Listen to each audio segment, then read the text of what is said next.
भाई आज की वीडियो में बताऊंगा ब्लूटूथ है वो 2 साल तक या 1 साल तक तो बराबर चार्ज होता है, बराबर काम करता है। उसके बाद ब्लूटूथ काम नहीं करता। तो ब्लूटूथ का आप चार्ज लगाते हो लेकिन वो चार्ज नहीं होता। तो यहाँ पर एक बात मैं बता दूं, ब्लूटूथ कभी चार्ज नहीं होता, उसके अंदर जो बैटरी होती है वो चार्ज होती है। तो आज का जो वीडियो देख पा रहे हो ये मैंने बहुत टाइम पहले बनाया था। इसके अंदर मैंने रिचार्जेबल सेल भी लगाए थे, लेकिन होता क्या है ना, 1 साल बाद या 6 महीने बाद वो सेल ख़राब हो जाते हैं। सेल की क्वालिटी पर डिपेंड करता है, सेल 3-4 साल तक भी चल जाते हैं। तो आज की वीडियो में बताऊंगा बैटरी होती है ब्लूटूथ के अंदर, उस बैटरी को कैसे चेंज करें। तो कोई भी ब्लूटूथ होता है, आप वहाँ पर ठीक से देखेंगे तो उसमें स्क्रू मिलेंगे आपको, उस स्क्रू को आपको खोल लेना है। खोलने के बाद अगर आप अंदर देखेंगे तो आपको अंदर एक बैटरी मिलेगी। अब बैटरी का कितना वोल्टेज है वो सेम बैटरी आपको मार्केट में मिल जाएगी, या फिर आप मार्केट से भी चेंज करवा सकते हो। यहाँ पर आप मेरे पास देख पा रहे हो, ये पावर बैंक था, उसकी बैटरी मेरे भाई के पास था। तो पावर बैंक जेब में रहता है, बैटरी फूल गई थी, बैटरी फटने का डर रहता है। ये बैटरी नॉर्मल काम कर जाएगी, 5000 mAh की ये बैटरी है। तो आज मैं ये बैटरी इसके अंदर लगाने वाला हूँ। हालांकि मैंने इसको घर पर बनाया था तो मैंने ज़्यादा इसके स्क्रू नहीं लगाए थे, खाली ग्लू गन से चिपकाया था, जो कि आराम से निकल जाता है कुछ इस तरीके से। और यहाँ पर आप देख पा रहे हैं तीनों रिचार्जेबल सेल वो भी अंदर है। और ये तीनों सेल मैं बाहर निकालूंगा और यहाँ पर जो पावर बैंक की जो बैटरी है वो इसमें लगाऊंगा, क्योंकि पावर बैंक के अंदर 2 बैटरी होती है। अगर एक बैटरी ख़राब हो जाती है दूसरी बैटरी को भी वो चलने नहीं देती। तो बैटरी सही होती है दूसरी वाली, लेकिन अगर दोनों साथ में कनेक्ट है तो जो ख़राब बैटरी है वो सही बैटरी को भी नहीं चलने देती। तो उस पावर बैंक से मैंने दोनों बैटरी निकाल दी और ये एक बैटरी मुझे सही लगी और एक बैटरी एकदम ख़राब थी। तो ख़राब थी उसको तो साइड में कर दिया, और जो ठीक ठाक थी वो बैटरी मैं यहाँ पर ले रहा हूँ। हालांकि ये फुली हुई है लेकिन इसका डर नहीं है, क्योंकि इस पर मैं मोबाइल ही रखूँगा, इसको मैं जेब में नहीं रखूँगा, क्योंकि ये ब्लूटूथ बहुत बड़ा है। ये मोबाइल स्टैंड के लिए ही बनाया गया है। अगर पूरा वीडियो देखना है तो मेरे चैनल पर मिल जाएगा, नहीं तो डिस्क्रिप्शन में लिंक दे दूँगा, वहाँ पर भी आप देख पाएंगे। इसका जो एम्पलीफायर है बीटी है, उसमें एक बटन था ऑन ऑफ करने का, तो वो बटन टूट गया था। तो उसकी जगह मैं वहाँ से डायरेक्ट कर देता हूँ और ये स्विच लगा देता हूँ। ये स्विच अब ऑन ऑफ का काम करेगा, एक बार दबाने से ऑन होता है, दूसरी बार दबाने से ऑफ होता है। जैसे कि आपने फॉरेन की जो टॉर्च होती है, लाइट होती है, वो देखी होगी, जो चार्ज होने के बाद जब हम उसको जलाते हैं तो बटन उसी बटन से ऑन होती है, उसी बटन से ऑफ होती है। तो ये सेम वही बटन है, वो बटन यहाँ पर लगाऊंगा ताकि इस बटन का लुक है वो अवश्य देखने को मिले। और यहाँ पर स्पीकर के तार में हटा देता हूँ, क्योंकि अगर स्पीकर बार बार खींचेगा तो अंदर से तार टूट गया तो मुझे पूरा इसका सर्किट खोलना पड़ेगा। अगर तार हटा दिया तो अब अंदर से तार नहीं टूटेगा, क्योंकि इस प्लेट को मैं स्पीकर है उसको थोड़ा दूर रख दूंगा। और जो बटन मैंने बनाया उसमें 2 तार अलग से जोड़ दिए और 2 होल कर दिए ड्रिल की मदद से। और अब मैं दोनों वायरों को बाहर निकाल देता हूँ और इस बटन को यहाँ पर फिक्स कर दूंगा। फिक्स फेविक्विक से भी कर सकता हूँ, ग्लू गन से भी कर सकता हूँ, लेकिन मुझे ग्लू गन बहुत सस्ता पड़ता है, उसका एक गोली 7 रुपये का आता है और वो कम से कम 2-3 दिन तक मेरे पास आराम से चल जाता है। फेविक्विक महंगा पड़ता है, तो मैं यहाँ पर ग्लू गन से ही चिपकाने वाला हूँ उसको। एक वायर पॉजिटिव का था मैंने निकाल लिया, और इसका जो दूसरा वायर नेगेटिव का वो भी सेलों को बाहर निकाल दूंगा। ये सेल भी मैंने ग्लू गन से चिपकाए थे, तो निकालने में थोड़ी दिक्कत होती है लेकिन निकल जाते हैं, ग्लू गन का यही फ़ायदा है।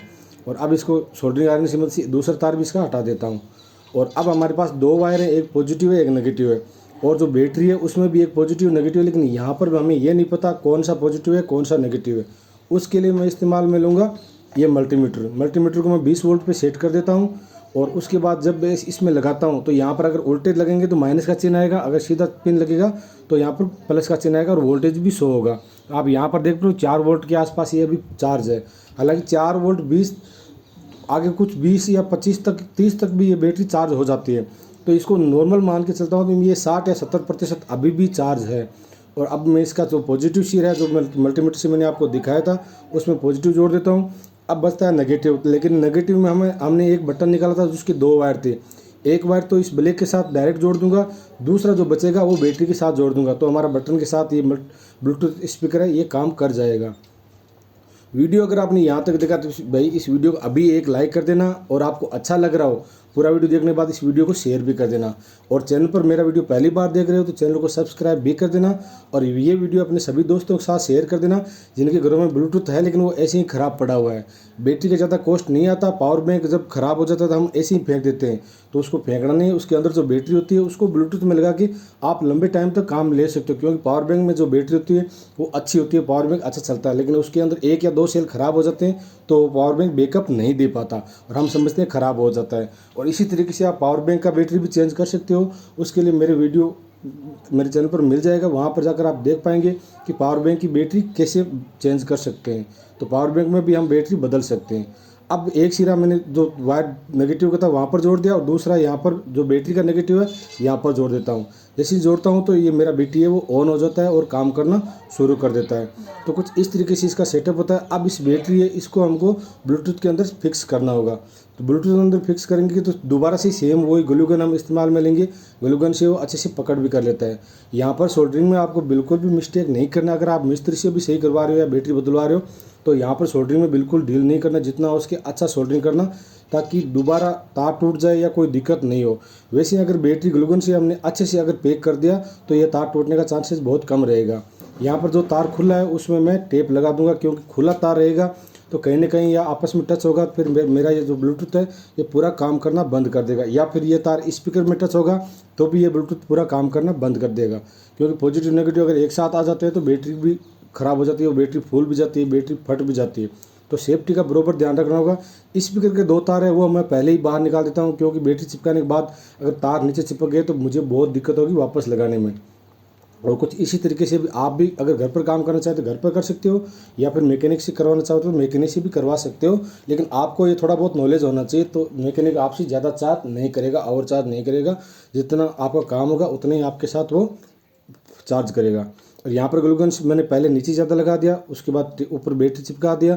अब जो साइड के किनारे है वहाँ पर भी मैं ग्लू गन लगा करके इसको बैटरी को अच्छे से पैक कर देता हूँ। पैक करने के बाद इसका जो ढक्कन है वो मैंने स्क्रू लगा करके इसलिए नहीं लगाया क्योंकि मैं ग्लू गन से चिपकाता हूँ उसको।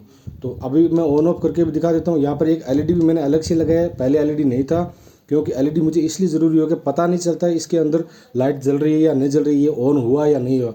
वैसे ये ऑटोमेटिकली साउंड तो देता ही है कि मतलब पेयर होने के लिए रेडी है, लेकिन फिर भी मैं यहाँ पर एक एलईडी लगा देता हूँ जो कि मुझे शो करवाएगी ये ऑन है या ऑफ है। और यहाँ पर अब इसका ढक्कन है वो लगा देता हूँ मैं, और ऊपर से जो बाहर मैंने डिज़ाइन लगाया था उसको भी ग्लू गन से चिपका दूंगा। वैसे यहाँ पर आप फेविक्विक भी इस्तेमाल में कर सकते हो, लेकिन ग्लू गन का ये फ़ायदा है कि हम दोबारा इसको 10 बार भी खोलें तो ये ग्लू गन का निकल जाता है, अब अगर हम थोड़ा दबा के निकालते हैं तो। लेकिन फेविक्विक अगर लगा देता हूँ तो फिर दोबारा इसको तोड़ के ख़राब ही करना होगा, और दूसरा इसका जो कवर है वो दूसरा लगाना होगा। तो यहाँ पर अब आपने देखा अच्छे से मैंने इसको चिपका दिया, और इसका जो पेपर है वो भी अच्छे से टेपिंग करके लगा दिया। और अब मेरा ब्लूटूथ है वो एकदम उपयोग के लिए रेडी है। और इसका बैटरी 5000 mAh है, तो आप मान के चलो सुबह से चालू करूँगा तो शाम तक इसका ब्लूटूथ है वो चलता रहेगा और मेरा मोबाइल अच्छे से काम करता रहेगा। वीडियो अगर अच्छा लगा हो तो भाई दोबारा बोलता हूँ इस वीडियो को लाइक ज़रूर कर देना, और अपने दोस्तों के साथ शेयर करना तो भूलना ही मत, ताकि किसी के घर में अगर 2-2 3-3 ब्लूटूथ भी पड़े हुए तो वो सबको ठीक करवा सकते हैं मिस्त्री से, या फिर मेरा वीडियो देख के खुद भी सही कर सकते हो। तो जानकारी कैसी लगी इसके बारे में भी आप अपना कमेंट ज़रूर करना कि आपको वीडियो कैसा लगा, और आने वाला वीडियो आपको किस टाइप का चाहिए या ब्लूटूथ दूसरी डिज़ाइन में भी चाहिए तो भी आप कमेंट कर देना, मैं वैसा वीडियो भी बना सकता हूँ। और मेरे चैनल पर इसका भी वीडियो मिल जाएगा कि इसको मैंने शुरू में बनाया तो वो किस तरीके से बनाया। अब देखो मैं इसको टेस्ट कर रहा हूँ, मैंने लाइट ऑफ किया क्योंकि इसका एलईडी है वो शो नहीं कर रहा था, तो ऑफ करने के बाद इसका एलईडी शो करता है। और यहाँ पर मोबाइल रखने का स्टैंड है, यहाँ पर मैं मल्टीमीटर रख के भी आपको दिखा सकता हूँ। तो आज की वीडियो में इतना ही, मिलते हैं नेक्स्ट वीडियो में, तब तक के लिए थैंक यू।